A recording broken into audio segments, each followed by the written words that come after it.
Bamakɔ ana lamini e cɛ fara muso ka denmisɛn ani babakɔrɔ Bakari Tarawele an bɛ bɛɛ lajɛlen fo ka bɛɛ lajɛlen waleɲuman dɔn dugu n'ale jɛra a bɛ girin donso bɛ n'a kunkota fan don an ka hakilina tɛ dɔwɛrɛ ye o de ye ka boli dɛliba dɛli min ye kumasoba ye ka sɛgɛrɛ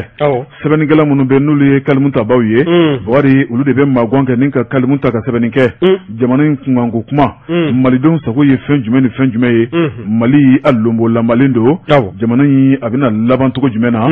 Bakari anw ka baara tɛ dɔwɛrɛ ka sɛbɛnfuraw lajɛ a la kumabaw ni ka tɛntɛn ka se ka an ka ɲɛnata ta la Bakari ni k'o da jamanadenw tulo kan baara tɛ kɛ maa saba baara kɔ nɛgɛ kɛrɛfɛjuru bɛ an bɛ Jakite bolo e ni ne tɛnkulen don ɲɔgɔn na kumaso belebeleba in kɔnɔ e ko cogo di ka fɔ Amedi a ka fiɲɛ bɔ an senkɔrɔ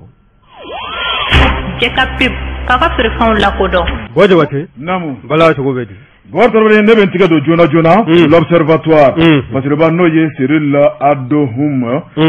Adohuma ko an ka jamana masakɛ n'o ye colonel Assimi Goïta juma tɛmɛnen a ye maa sɔrɔ n'o ye jɛrɛjɛkulu ye jɛrɛjɛkulu min don Bakari ka jɛ ka fara ɲɔgɔn kan n'o ye cadre des champs des partis politiques ye pour la réussite de la transition parce que ko n'i y'o lajɛ maa minnu ye fanga kɔrɔ bin n'o ye o maa olu faralen b'a kan ni ka fara maa wɛrɛw kan Bakari Tarawele u kan bɛ ka jɛ ka kɛ kulu ye a ko ni lajɛ in bolodara juma tɛmɛnen sɔgɔmadayanfɛn waati min ye masakɛbulon la kuluba parce que ko colonel Assimi Goïta ale min ye Mali masakɛ ye an bɛ waati min na ko bi ale de ye maaw bisimila a ye maa minnu bisimila bɛɛ ye politique maaw ye Bakari Tarawele baara in tun kun bɛ mun ni mun kan o de ye Mali ka lajɛ belebeleba min donna ka ban n'o ye Assise national de la refondation ye parce que ko o de kuma ye a tun bɛ tali k'o kan sabu ka kɔn min ye baara ninnu doni ɲɛ a yera k'a fɔ min kɔni ye cadre des champs des partis politiques ye wari u kɛn bɛ k'u kantigɛ da yira k'u t'a la bi u sɛbɛkɔrɔ tɛ parce que ko a ko munna u t'a la u ko u tɛ u sɛbɛkɔrɔ tɛ jamanakuntigi ko k'a bɛ fɛ ka kuma yɛrɛ mɛn u da min ye masakɛ ye a ye kuma bɔ ka bin a ko n'i y'a mɛn an sera bi la Bakari Tarawele ko yɛlɛma ani kɛlɛku de donna kunun na a ko jalaki bɛ bila bɛɛ lajɛlen kɔrɔ jɔyɔrɔ tun bɛ maa min bolo bɛɛ lajɛlen kɔni bɛ jɔyɔrɔ dafa kɛcogo la Bakari Tarawele o de y'an bila bi minɛn kɔnɔ nka ko ji bɔnnen tɛ cɛ min tɛmɛna o tɛmɛna an ka ɲinɛ o kɔ Bakari dɔwɛrɛ tɛna an bolo o de ye faso Mali ye min ye colonel Assimi Goïta a ko min tora an bolo o de ye jamana ye o kuma min ye jamana ye o y'an bɛɛ lajɛlen jɛ ye an ka kan ka ko bɛɛ lajɛlen kɛ jamana in ka siniɲɛsigi bɛ se ka sabati cogo min na o kuma o y'ale ka haminanko ye k'a ɲini faso den bɛɛ lajɛlen fɛ an ka jan kan bolo jɔngɔ ma Mali a bɛ se ka bɔ tɔɔrɔ jugu kɔnɔ cogo min na min kɔni ye cadre des champs partis politiques ye Bakari Tarawele maa min tun b'u ɲɛ i b'a ye k'a fɔ o de ye ensemble pour le Mali o kuma a ɲɛmaya bɛ olu bolo Dr Yusufu Jawara n'ale parti yɛlɛma président ye ale ye kuma ta a ka kuma kɔnɔna la a ko a bɛ masakɛ fo a ka hakilina ɲuman na k'olu wele ka sigi jamana kunkanko kuma kan a ko olu tɛ ngwara daba ye k'a fɔ de k'olu bɛ ka ngwara da jamanakuntigi la min ye transition na ko la o tɛ nka ko baara bɛɛ n'a taabolo don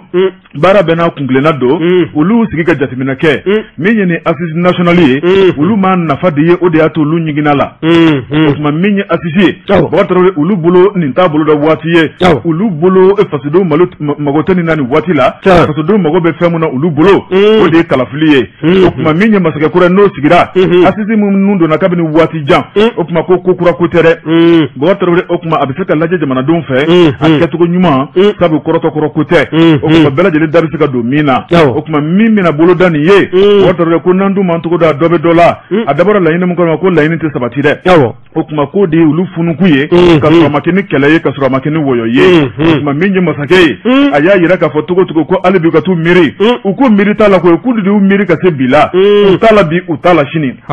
Assise ka boloda o kuma olu ka tɔn n'o ye cadre des champs des partis politiques ye u ka ca fo k'a dama tɛmɛ a bɛ parti politique 60 ni kɔ bɔ o kuma k'u ka assise k'olu kɔfɛ ko juguya tɛ ngwara dali tɛ o ye olu fana ka taabolo politique ye taabolo ye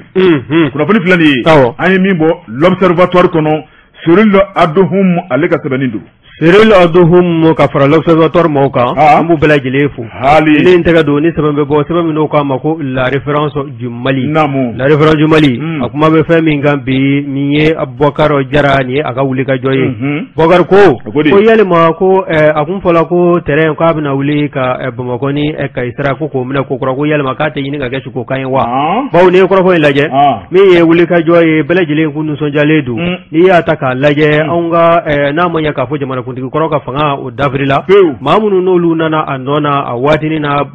bandau alele kunyanga chama fanga blo nyamai ni ataka laje bai ka fo krofo chama ngoni kumbola ni kabi ka jira ka fo mi ni nkura yo bena fie transrala wasa munu mamunu zigimbe ani dugumunu ni terrain ko nimbe oluka dugu chechi ko belajile na nafasoro trangoina wani krofo laje e ko ma chama bibi na o belajile bimbe ni ka trangoi bawo mi Dr. Shogel e ko kala maigai aga ministry mi be no nyeshimbe anga tamako ani minangoma no ye madam Dambele Madina Sisokoye eko ale na fura dama kana bugo sisala bela jile ngoni ni hamibe nywana bawo mi ye ni terengoi kateka foko ninkura na fie vagon no etere ngulu koromunu be uluka seka dla haka jana manya ka foko galomba mi ndigala manifu ye sa 2018 temelona ka foko malitara terengulu kurado sa fa du sud ko oblambe ko koni ka to ya kasi malikon nana ya wasa transra abese ka wuli choko na bele jile ka seka nafasoro ala ko inka bele jile be na keshugo kanye ko ka tasoro madine nana mami nona no de ye ministry koro ye no ye ministry maganfili e dabo ye ko maganfili dabo ku ye damashwe ka be jouer kalo do ma ka se utima en 2021 afo ye koro fo in lase ka bla o de konnana ka fo ko nala ma bashi werege o ya soro be ministry yala ko mi ye tere ye ko na wuli ni ka bulli damna tu are negetra savelala wasa mi mawe munun daire medlombe ala ulu belajele ka seka nimisi wasa soro ko ga ko ni e korofo intaka laje mami nana ale nona mami fonako no ye madam Dambele Madina Sisokoye e ko ma ministry ka korofo na ka hamina ni ko belajele sabon kuru ni ko blatri ware kono nana wa ingali bo mega ke mi ye bogar jarae na foro ko jamana mi no ye fazo mali baye on goni on ta kwaji dala wa mi ye on ga jamana ye asro sra warate awumbulo sra wara munumbe na bamba oka no yanga emana sra we no guzoro ye katase negasra mi no bambulo no yanga terei okoni koni ningura mafia ola mi ngoni mena ke estabuye ka ningura fia onga jamana sro dabulo la o tabulo mi vlene ko na ntola ni ngabe mamunu mbe no lu koni digi dambe ka fugo terei ka bina wuli ko ka buli kokra ko korofo ngoni ko chama mbe ku tana to ukono ko ko bawo ni yanga garo yere taka laje yoro chama mbe bibi na e ko ko jonte ara isanvela la wa ko korofo munu vlene ye mamunu mbe no lu ka nga wuli ga jo yere sabati ko nyama ida fo so pa fere nyama ya blo o lu koni dala ka kala do nyina ka beni korofo ye wa mi ye technicien ni mécanicien ye bele jele ngoni zigi mbe ku klo majo wasa cinema sinengena ma wele be seka blo ma choko mina tere ngolo koromu no lu be ambula ni kurate soro ulu ka seka wele ka blo barola ka lawli tere aka seka bulli buluda e kokura ga korofo ye bele jele mbe nyini ga keshu ko kaye mi ye bogar jarae ako madina anyinembe anakuna tawa atakun ko wa nyini ngali bombe ka ke nengwe sebe nani na ya sama gabo la référence du Mali konna na bogar jara aga fasiri bor dorore a tonga sama ibasra balambe ne ben tiga dongo kura Mali turbina fasirba no ye Abdurrahman Diko bada Diko ako SG Bagari Togola bogar dorore ako Bagari Togola aka kiri koni ka blala bila fasirba ko minyu wardungo kuma mumba nofe mungana muko bogar dorore faso janfali faso nafulu burujali ako bi ko tieni ngalon ube wuloma ka bonyogona fasiriba ko ako ni ya laje nin ko imbe sena kabini wati ja ako procureur minye Mamadou Banjugu Jawara na lebe pole economy na Bamako critique so sabanana warta rode o wati alede ni kiri nundo aye nyingali chamanke kiri etaniga sigi meke kula bori kiri desembe ka tikenga siga ko ni fanga bu yara ko sebe ale boali nkofe mami nana odi ni wati la mini de la justice no ye Mamadou Kasokoye okuma ale fena ye naka ko tola parce que ba ko e bagari togola yara wulela min ko ne dondo fe no ben septembre ko le tan sabama en 2019 wota re ni ngali ko na la u yake wokono okuma kube ko siga folo parce que ba ko o siga tarabo fin du mai kan o de ye Bakari Togola Nyamalakaw ka Bakari Togola Bugunikaw ka Bakari Togola Bakari Traoré ko kumana ka ye faso nafolo do kuma ka mara konna la no ye Mali kori sananaw ka nafolo yi o kuma ko maje nafolo chamanje nafolo mu kuma ka dangane kono Bakari Traoré ninga bara boloda parce que ba ko biti Joseph wari miliyari tani saba ani million kemenan ni bisaba bonyongola ako o seben fura labora ka sege sabu nafolo kunanga taka mamunu segere o ye ma ba wolonfla ani keme wolonfla bonyongo ye uluka kalanko wari uluka min koni uluka kinno ka jo Bakari ko nafolo ntiyo de ye nda ko nafolo nyamatuna miliyari tani saba ni million kemenan ni bisaba ina Bakari min koni miliyari konontonye ko tayro madon miliyari kononton o be jone bolo nyema no je Bakari Togola ale wulila ka dala nyininga Bakari Togola o kuma afena nyefoli kay sabu Bakari Togola akelente joro la wa akelente barake parce que ba ko Bakari ale ni ma tanin kele u belajele nomnena Bakari Togola amafo ku ya dun folo de ko kiri de bino o yira o kuma min yo kiri o de biye min ko ni criticala o nyekoro Bakari Togola e ku nyininga kele on kele o kuma nyiningali o be damne Bakari Togola la nali apikam o nyema koro ye Bakari Togola ana jenyon ka barate mena sira mu fe o kuma damina do o la parce que ba ko ni Bakari Togola boray Bakari ibaye ka fo nyiningali bina taka ma fene segere no ye e fajalan kulubali ye min ko ni ye nafulu marala koro do ako fene ma teme ka boy min ko ni ma wara ye no ye Madi Keita ye ale fene ye nafulu marala koro ye ni fene bina nyininka Senegalaw ka e kori sene o ton kon nala parce que ba ko fene ma teme ka boy ma munun be nu jala kelen be matani kelen kono o ye Chasse Kulubali Jala Chasse Kulubali Jala Musa Dambele Mamadou Fomba Alou Cissé votre ni bela jele mena wole ku nyiniga u dalakana abarata nunu bela jele birokura mawe ube birokura kono okuma ko to bene ga birokura Bakari kono mi president ebe ga to ko munu fo uba kono ube bo kono tuko Bordre parce que bako akoni ya la to wora fena be minye jigiba di amfa Kulubali Bordre impie edumuya min koni ye Ali B Idrissa Kulubali ye kata bla Remo Dambele Bordre ko alintayana okumanga to be kiri lisilanga ndala kaba aya kisi aywa min koni ye Soloba Madiye Bordre o fena to be lisila ako sika konte mina ni bela jele mina nyininka ko yena ngalo ku tente ga bonyona ako minye wamani ye bi Nyamalakaw ka Bakari Togola Bakari Togola Bakari Traoré aka ko ka je aka bo kasukono walma aka siga nona tukono kasukono ko yani bi club do bidon sinon boje wete Range Rover dernière version 2019 million binani ani doni nyokene dege adundala kadinga ko ba ko de aywa ko ba ko de ka faso wari ka buruja ka blokibaw do ka vesu do minye ka katkatu katabla vewitu la ngwaran juro veri ero katkati ko nte jolo Allah akbaru aflere dernière version okuma ambi do okay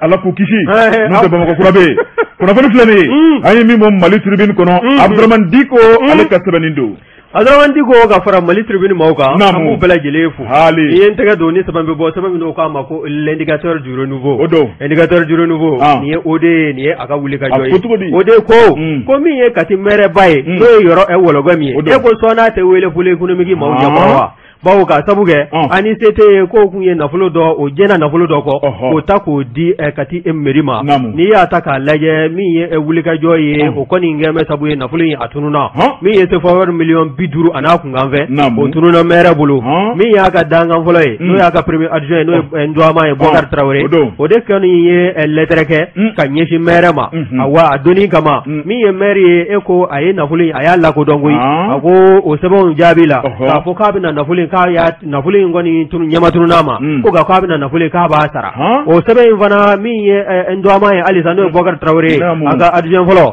o ye sebe ke lettre ke ka nyeshi ani sete nyamama bawo mi wuli ka joye mere ka ni korofo in chama je gulu ko ni zigila akama wata mo ubese ka kuma chuko mina ka bengula mere kelenga nafulu lakudo ka jira ka fo min nafuli masara o koni o sigi mi ngela abe chiko yoro ma chama mo mi yoro e wolo gemu ye ko sa da inve ba ye k'a fɔ a kɔni y'a ɲini Ndouama fɛ n'o ye Boubacar Traoré min y'a ka premier adjoint ye k'a fɔ min ye mairie yɛrɛ n'o ye Kati mairie o caché n'o ye a tampon ye a t'a fɛ k'o ye Ndouama bolo tugun bawo o b'a la ka sɛgɛsɛgɛli min k'a nɔfɛ o man di yɔrɔ wɔlɔbɛ min ye yɔrɔ wɔlɔbɛ min n'i y'a ka ko ta k'o maana maa do maa min delila ka taa kaso nɛnɛ ka bɔ maa do maa min n'a sen yen bɛ yurugu caman na dugukolo ko ŋanamu a yen b'o caman na min ye yɔrɔ wɔlɔbɛ min ye n'i y'ale ko fɔ ale ni ŋanamu da kelen o kɔni a lakodɔn b'o la Kati mara kɔnɔna na n'i ye yɔrɔ ta k'a lajɛ min ye kɔsada in ye mairie mɔgɔw bɛ kan ka sara ni nafolo min ye ni ANICT kun y'o nafolo di kalo 6 o bɛna kɛ sabu ye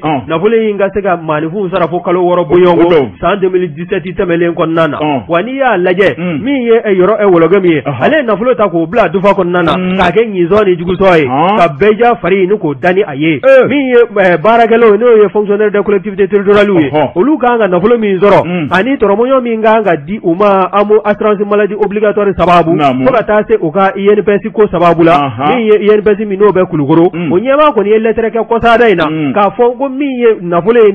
baarakɛlaw ka tɔrɔmɔɲɔ n'a ma se ale ma ale b'u ka fɛn bɛɛ lajɛlen ni k'a lajɔ o kɔni kɛla sabu ye min ye a ka dangan fɔlɔ ye n'o Boubacar Traoré ale min ye yɔrɔ wɔlɔbɛ min ka premier adjoint ye o kɔni ye lettre kɛ k'a jira diɲɛmaa na k'a fɔ ko ni maire n'o ye yɔrɔ wɔlɔbɛ min ye n'a ma miliyɔn 50 n'a kunkanfɛ n'a ma miliyɔn ye n'a ma labɔ a dufa kɔnɔ k'a bila mairie kɛsu kɔnɔna na min kɔni ye a ka jalakili sɛbɛn n'o ye plainte ye k'a na t'o do pôle économique et financier maaw ɲɛkɔrɔ a na wele ni k'a ɲininka nafolo in taala cogo min na a na ɲɛfɔli kɛ a ko kan min ye yɔrɔ wɔlɔbɛ min ye nafolo in kɔni dulen kɔ a fɛ a tɛ sɔnna tugun maa k'a ɲininka wa a tɛ fɛ a ka wele ka sigi kɛnɛ kɔnɔna na kuma tɛ da ka tu nafolo miliyɔn 50 in na miliyɔn 50 in kɔni a tunulen don Kati kɛsu kɔnɔna na n'o ye Kati mairie ba ye n'i ye a ta k'a lajɛ min ye Boubacar Traoré ye o min ye a ka adjoint ye ale kɔni fo k'a t'a bila fo fininga fo nɛrɛbɔ bawo nafolo in ni nafolo in n'a ma ye u bɛɛ lajɛlen de tɔ a bɛ tiɲɛ wa maa min ye nafolo in dun ani maa jɛn tɛ a la o de ye yɔrɔ wɔlɔbɛ min ye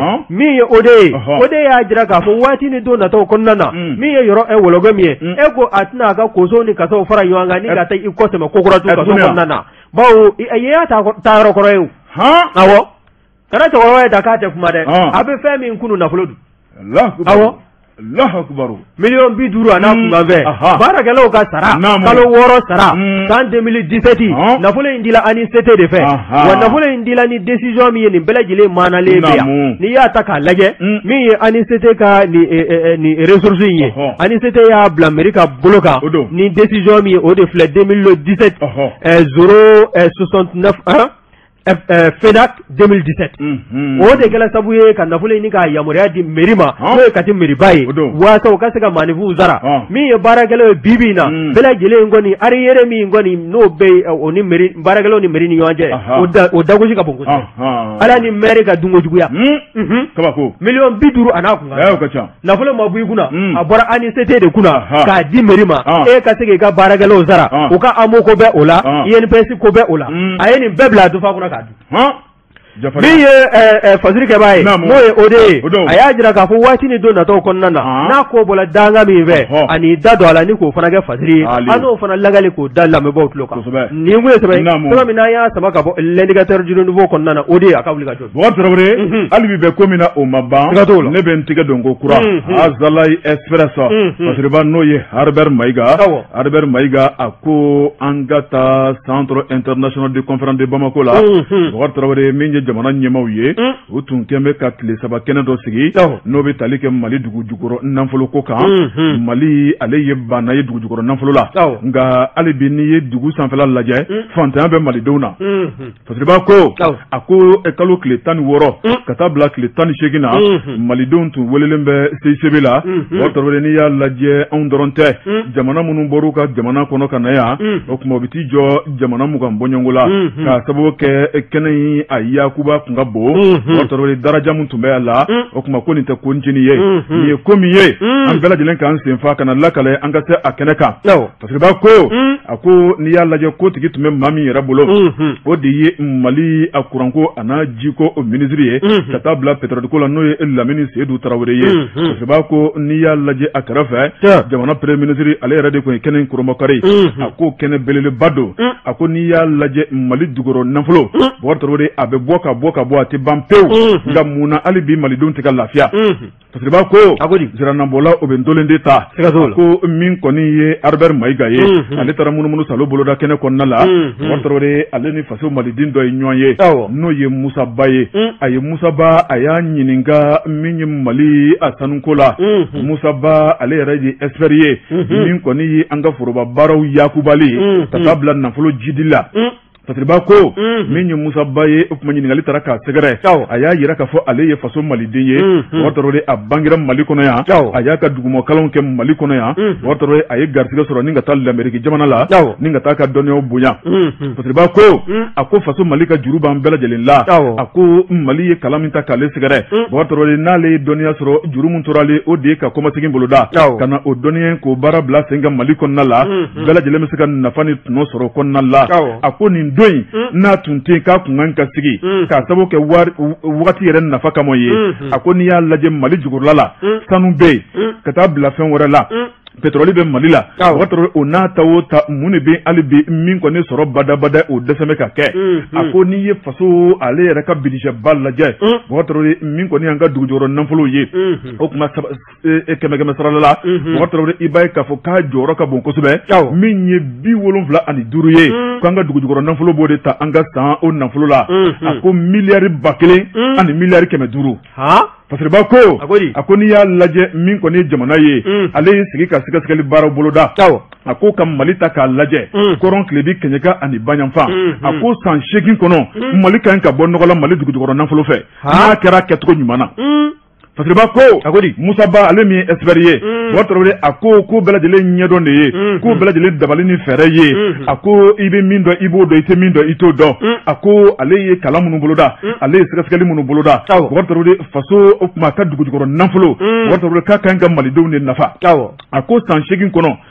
faso a bɛ baara kumaba minnu boloda n'i y'o lɛ nafasɔrɔ siraw la ka taa bila kalanso kɛnɛyaso ka taa bila min kɔni ye sirabaw ye ka taa bila min ye dun ka fa sabatili ye san 8 kɔnɔ n'a kɛra kɛcogo la Wɔtɔrɔ ko malidenw bɛ tabari kala fɔ a ko ale tilalo baara la ka ban Wɔtɔrɔ ni Ala ni kira sɔnna ma ko ni ale wulikajɔ kura de la jamana in kɔnɔna la o kuma min kɔni ye kalan min kɛra ale fɛ Wɔtɔrɔ de kana yira malidenw na seko fana ye fɛn minnu ye sabu jamana ka juru b'an bɛɛ lajɛlen na Wɔtɔrɔ ko nin y'o baara ninnu dontɔla de ye o kuma min kɔni ye an ka dugujɔyɔrɔ nafolo baarakɛbaaw ye k'an k'an ka jɛ ka fara ɲɔgɔn kan Wɔtɔrɔ ni k'an ka dɔnniyaw fara ɲɔgɔn kan yaasa malidenw bɛ se ka bɔ dugujɔyɔrɔ nafolo tɔnɔ ma cogo min na a ko min kɔni ye bɛɛ lajɛlen ye o kuma k'an k'an bolo di ɲɔgɔn ma min kɔni ye ɲɛmaaw ye k'u jɔ u jɔyɔrɔ la maa minnu bɛ yen bi Wɔtɔrɔ k'o ye garisɛgɛ dumantigi ye sabu denmisɛnnin naka caman bɛ yen bi Bugari minnu ye kalan kɛ ɲɔgɔn fɛ k'olu de bolo bɛ jamana mara la bi k'o ye garisɛgɛ duman belebele k'a ɲɛsin an ka jamana ma kunnafoni filɛ nin ye an ye min bɔ Azala Express kɔnɔ Albert Mayiga ale ka sɛbɛnni don Albert Mayiga ka fara Azala Express mɔgɔw kan Jɛka pub k'a ka feerefɛnw lakodɔn nɛgɛ kanɲɛ 12 sera Bamako k'a fɔ jiginɛw ka bonyamasegi bɛ aw ye bala cogo bɛ di Bɔjawate ne tɛgɛ don ni sɛbɛn bɛ bɔ sɛbɛn min n'o k'a ma ko l'indicateur du renouveau l'indicateur du renouveau e ko force anti-terrorisme e ko a ma yɛlɛma ko kura wa min ye force anti-terrorisme an bɛ min dɔn ka kɔrɔ min ye Bamancilakaw ka waleyajugu ka u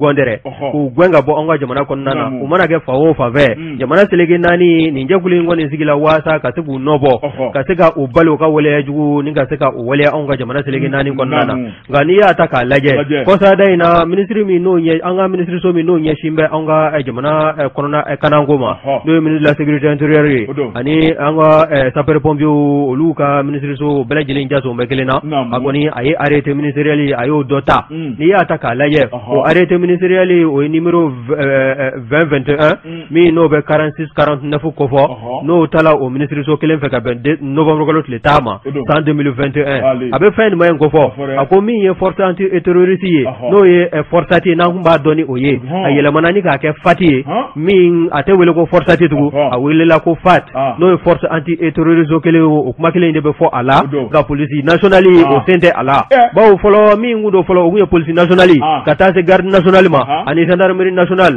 ga ko sa dai ne baye ka fo ministry kele go ka ni sharia bulu ni ka ota ka be novembre kolo et le temps melema en 2021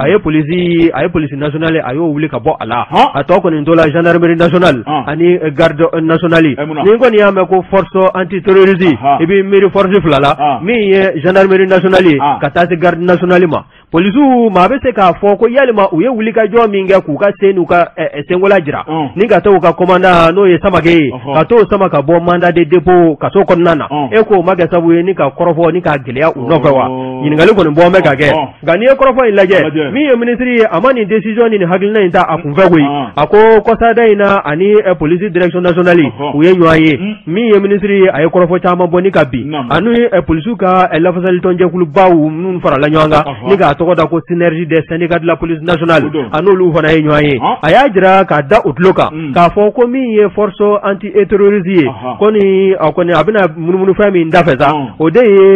gendarmerie nationale ani garde nationale olu fla de mina fara nyanga ni ka anti terrorisme ko ni ka se ka bara ni ka buluda wa mi ye police nationale ko unité saba o bena créer police konnana na be unité cinéphile ni ka o ko fo mulu bele mulu mana munu no lu be ka efrindigla ko bolo sege lu ni ko woro be se ka buluda o fe ko mina o de unité cinéphile fo ka ta se unité de ménagement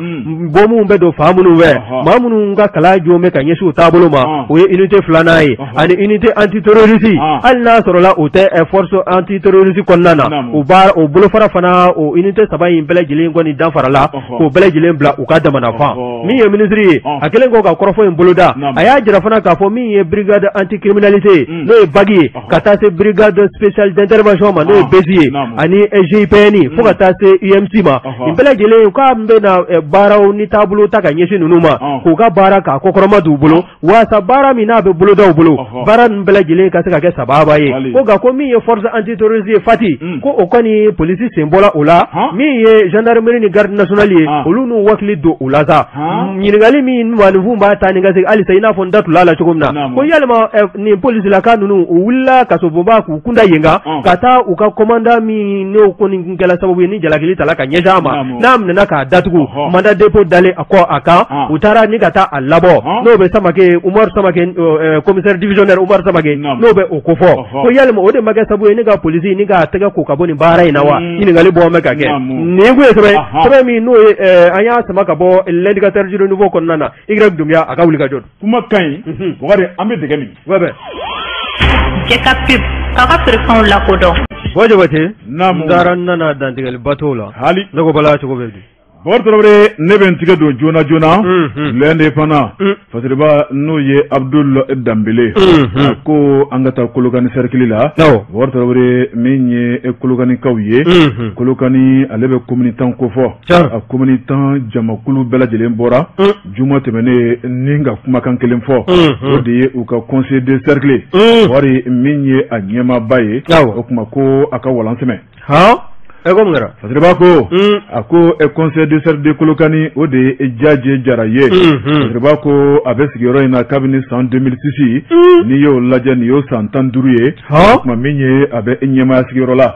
fasiriba ko minye edugudon ka wuliliye o masro do refe ko jaje jara na le conseil et président du conseil de cercle wortore o kuma ko adonsi yelemana wari ni ya laje edugu a nyema ye dugutiguye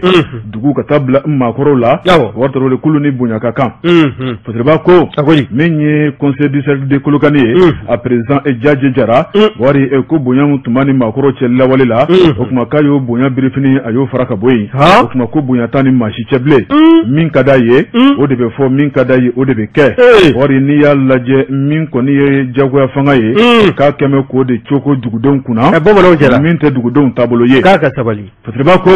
akuni ya laje juma juma tɛmɛnen dugudenw bɛɛ lajɛlen kɔni wulila k'u jɔ Bakari min ye commune tan bɛ Kolokani marabolo la Bakari u ye taama boloda taama in kɔnɔ u taara min kɔni ye sous préfecture la Bakari Tarawele min kɔni ye ɲɛma i b'a ye k'a fɔ maa min ye bisimila ta ni k'u sɛgɛrɛ n'o ye préfet o de ye Alu Jara ye Alu Jara u taara u ka laɲini ta ka min ka Alu sɛgɛrɛ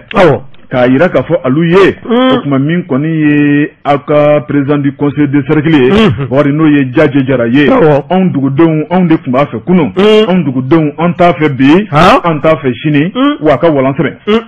parce que b'a ko Bakari min kɔni ye sɛbɛnfura min tun b'u bolo ani kumakan min tun b'u da u taar'o fɔ préfet ye Alu kɔni y'u kunbɛn ni hakilimandiya ye Bakari ni k'u bisimila ka ɲa a ko nin ye jamanadenw ka hakɛ dɔ ye ni dekun bɛ aw kan ka wuli hakili ɲumanya la Bakari ka sɔrɔ aw ma tiɲɛni kɛ o tuma kana aw ka dekun fɔ ɲɛmaaw ye k'o ye aw ka hakɛ ye o tuma a ye kuma min fɔ an y'a mɛn an b'a lase a seyɔrɔ la parce que b'a ko u bɔlen min ye préfet fɛ u taara min kɔni conseil du cercle ye Bakari ka taa sɔrɔ min kɔni présenté n'o ye Jaje Jara ye o tuma min kɔni ye daw ye u y'a bɛɛ lajɛlen choix ni gogoro ye gogoro belebeleba ni jɔlɔkɔ maa ti donya bilen a tɛ ku président a ka donya bilen a ka président banna anw dugudenw de ko ten Fakiriba ko Bakari Tarawele min kɔni ye o baaraw bɛɛ lajɛlen kɛlen o tuma u sigilen bɛ ka jaabi maa kɔnɔ sabu préfet Alu Jara ale kɔni ye layidu taw ye o tuma kan ka se maa minnu ma fo ministre ale n'o baaraw boloda o tuma min kɔni jaabi laban o bɛ jamana ɲɛmaaw bolo min kɔni ye Fasiriba n'o ye Abdul Dambele ye ale ko k'ale ye kunnafonidila ye Bakari Tarawele k'ale mana mɛn fan kelen fɛ a bɛ tila ka fan dɔ in lajɛ o tuma mankan bɛ maa min nɔfɛ n'o ye président du conseil de cercle ye k'ale y'a wele téléphone na o tuma ko mankan min b'i nɔfɛ i ye mun de kɛ dugudenw na mankan min b'i nɔfɛ mun de nɔgɔ b'i nɔfɛ o tuma ko a ko mankan wɛrɛ t'ale nɔfɛ ko politique ko kɛlɛ ayiwa a m'i sigi a sigiyɔrɔ la n'o tɛ san 15 o ka ca dɛ Bakari Tarawele Fasiriba ko min ye Abdul Jara ye a ye ɲininkali ta ni ka Jaje Jara sɛgɛrɛ a ko e Jaje Jara i ka dugudenw ko bi k'u t'i fɛ i mangoyalen don i ka dugudenw ye bi e kuma e ka ɲɛmaya kɔni a bannen don i ka dugudenw bolo i ye mun de k'i ka dugudenw na i ye mun de f'u ma n'u diminen n'i kɔrɔ ka se fo nin kundama in na a ko dɔwɛrɛ tɛ ko ye o kuma ko politique kɛlɛ mana don diɲɛ ko o ko la Bakari Tarawele o kuma ko kɔnɔ o bɛ ɲɔngiri a ko n'i y'a lajɛ mairie kɔnɔna la min kɔni ɲɛma danga n'o ye maire ka ɲɛma danga o tuma ko bɛnbaliya bɛ ale n'o cɛ u tɛ ka ji kɛ ɲɔgɔn tigɛ kɔnɔ hakilina min b'o la dugukolo ŋanamu dugukolo tarakili la ale min ko ti kɛ dɛ o tuma ko nin y'ale ka mangoya sira sababu ye Fasiriba ko a ko min kɔni ye o maaw ye i b'a ye k'a fɔ ko maa caman de bɛ yen maa minnu n'olu bɛ hakilina kelen na k'a kɛn bɛ ka dugutilakaw sɔrɔ k'o fara kan jango ka se ka jɛ ka baara boloda ɲɔgɔn fɛ o tuma ni ko taara k'ale sɛgɛrɛ dugukolo ko sira la min tɛ sariya ye ale bɛ k'i kangarali min kɛ dɛ k'ale ka mangoya bɛɛ filɛ ko dɔwɛrɛ tɛ dɛ ale ka mangoya finman n'a jɛma k'a bɛɛ filɛ Fasiriba ko dugudenw y'a yira k'a fɔ san 15 Bakari Tarawele o ka ca san 15 u ɲɛ min bɛ sira la san 15 min ye yɛrɛsagokɛ ye o tuma ko de bolodalen bɛ min kɔni Jaje Jara fɛ n'o ye Kolokani président du conseil de cercle ye o tuma k'u b'a ɲini ɲɛmaaw fɛ sa Bakari Tarawele ni ɲɛmaaw m'u jɔ jɔyɔrɔ la k'olu yɛrɛ b'u ka kiiri tigɛ o ka n'o kɛ dɛ gogoro bɛ dala ka ban a ka dala ka ban ka to sariya kɔ an bɛ yɔrɔ min na sisan a b'a ka baara kɛ a ka yirinin de kɔrɔ o yiri yɛrɛ fɔlɔ o bɛna gɛn ka bɔ o la a fɔ k'o ju tigɛ sa kɛ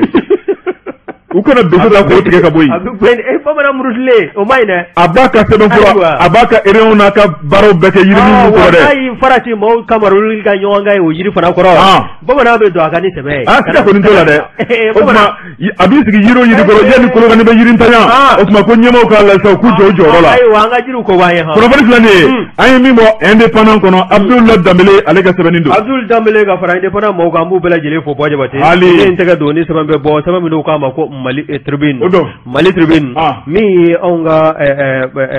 Tubabumuru ka diinɛ ye e ko a kitataga a baaraw bɛɛ lajɛlen kuncɛla kari tɛmɛlen n'i y'a ta k'a lajɛ o heji a baaraw kuncɛtɔla min ye anw ka cɛmancɛ fangabulon ɲɛmaa ye n'o ye Dr Choguel Kokala Mayiga ye a tun bɛ kɛnɛ kɔnɔna na wa n'i y'a ta k'a lajɛ kɛnɛ in kɔnɔna na maaba caman tun bɛ yen n'i y'a ko lajɛ min ye Cardinal Jean Zerbo ye o kɔni a tun bɛ kɛnɛ kɔnɔ ka taa fara tuwamuru ka diinɛ maa kolo girin caman kan nin bɛɛ lajɛlen tun bɛ yen ka taa se an ka minisiri min n'o ɲɛsin bɛ diinɛ ko a n'an ka tabiyaw bɛ se ka don bala cogo min na n'o ye Dr Mamadu Kone a fana tun bɛ yen wa o y'a jira u ka kɔrɔfɔw kɔnɔ k'a fɔ min ye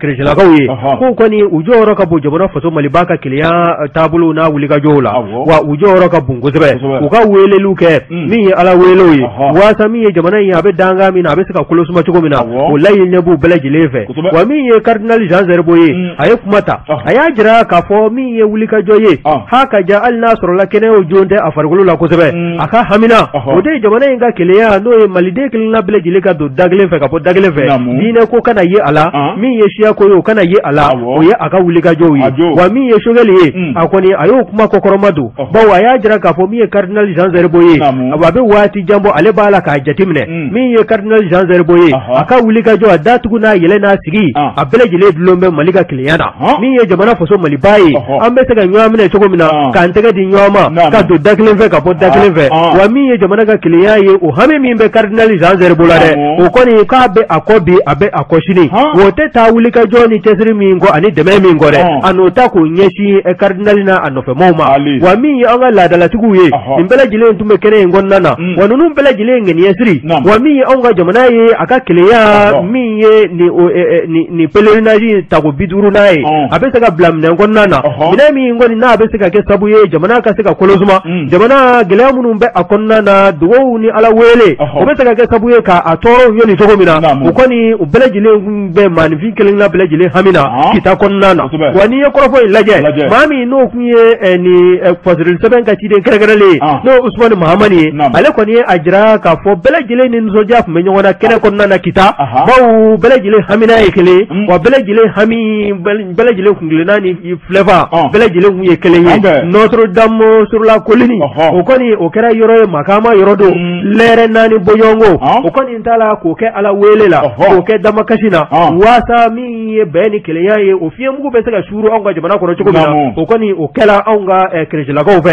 n'i ye kɔrɔfɔ in ta k'a lajɛ min ye Usmani Mahamani ye a kɔni ko a ko kɛnɛ in sigila hɛrɛ la k'a wuli hɛrɛ la a kɛra sewako ni makaama ni dawuladen da ye bawo min ye anw ka premier ministre n'o y'an ka cɛmancɛla fanga fangabulon ɲɛmaa ye fo ka taa se ale tun bɛ maa min ka cidenya la o de ye an ka cɛmancɛla fanga ɲɛmaa yɛrɛ n'o ye colonel Assimi Goïta ye a ma se ka taa a ye Sogɛli Kokala Mayiga a y'o ci ka fara a ka ministre damadɔ kan min ye tuwamuru ka diinɛ maa kologiriw ye ninnu bɛɛ lajɛlen tun bɛ kɛnɛ kɔnɔ nin bɛɛ lajɛlen y'a jira k'a fɔ jamana in a bɛ se ka bɔ dingɛ kɔnɔna na cogo min na o n'o cɛsiri o baara in na o baara k'o tiimɛ ka se a hakɛ la nin wele sɛbɛn fura min n'an y'a sama ka bɔ Mali tribune kɔnɔna na Usmani Mahamani a ka wulikajɔ bon Traoré Mali tribune ka fara fasiri sɛbɛn tɔw kan an b'a a sɛbɛnnikɛlaw bɛɛ lajɛlen fo ko sabu n'i y'a mɛn ɲɔgɔnna gɔngɔn turunbalan tɛ i tɔrɔn fila de bɛ duguma n'i y'a mɛn an bɛna sigi a ka kumu a ka basi maa dɔw de bɛ maagɔn kɛ o maagɔn kalimu ta baw an b'u fo k'u waleɲuman dɔn bon Traoré arajo minnu fana b'u ka fiɲɛ tulukala minnu ka bila na an b'u fo k'u waleɲuman dɔn lamɛnbaa minnu b'u ka baaraw bila k'u sigi ka nɔmɛ badabada foli an b'o ta k'u sɛgɛrɛ k'u fo k'u waleɲuman dɔn maa minnu fana b'u ka feerefɛnw bila an ka kumaso in kan bakari an bɛ dugawu kɛ Ala ka sugu kɛ tama minnu bɛ da kan nin yasiri n'u bɛ wulikajɔ la ka na k'Ala k'u sen bila ka sira bila u ye bon Traoré o tuma Ala ka jamana in diya Ala ka jamana in basigi kunnafoniw tun b'an bolo kɔrɔ bakari ka minɛn fa k'a di an ma ɲɛmaayaso fɛ nin y'o minɛn sani ne ye n'i dun ye minɛn sani i b'i tigɛ nɔ ni ka barikada o de ye waleɲuman dɔ ye o tuma an bɛ bɛɛ lajɛlen fo o tuma yanni an bɛ wuli nin ye foli ye bakari an b'o ta ni ka an ka lamɛnbaaw sɛgɛrɛ baramuso sugu sari la ko k'a da bɛɛ lajɛlen filɛ ka olu sigiyɔrɔ bɛn ne filɛ ni Jelibugu ma Mumu Sango kɛrɛfɛla la Kulukoro gitɔrɔn yɛrɛ dawolo la k'u b'a da cɛw ni muso denmisɛnnin galabu dumanw aw minnu bɛ ko fanga bɛ aw la ka moto boli aw minnu bɛ jago kuma fɔcogo ɲuman bɛnnen don aw da kɔnɔ aw si b'a daminɛ san 18 ka yɛlɛ i kɛra cɛ i kɛra muso ye o kuma k'u bɛ ka wele da kelen lase aw kelen na bɛɛ lajɛlen ma aw ka na ni ka aw bolo don baara la o kuma baara min don a bɛ laban kalo sara la kalo a bɛ tɔrɔmɔɲɔ sɔrɔ ka bila aw kun walima a bɛ se ka weleli kɛ 72 40 36 79 07 55 03 61 18 25 54 u ka cakɛyɔrɔ ɲɛmaaba o de ye madamu Aissata Traoré. Bon Traoré, ayiwa kunnafoni tun b'an bolokɔrɔ nin y'o tɛnkun an bɛ kɛnɛ bila Burapile n'a ka jama ye. Sisan u bɛn'u da don farikolo ɲɛnajɛ la ni Ala ni kira sɔnna ma sini araba nɛgɛ kanɲɛ 11 sanga 30 karamɔgɔ Dabatugara ni Amadu El Konare bɛ na o kunnafoni di an bɛ Jakite ale bolo tun bɛ nɛgɛ kɛrɛfɛjuru la e ni ne tɛnkunnen don ɲɔgɔn na an b'a fɔ sa bɛɛ lajɛlen ni ci ka tulomajɔ la a k'an bɛn diɲɛ waati wɛrɛ wa salam.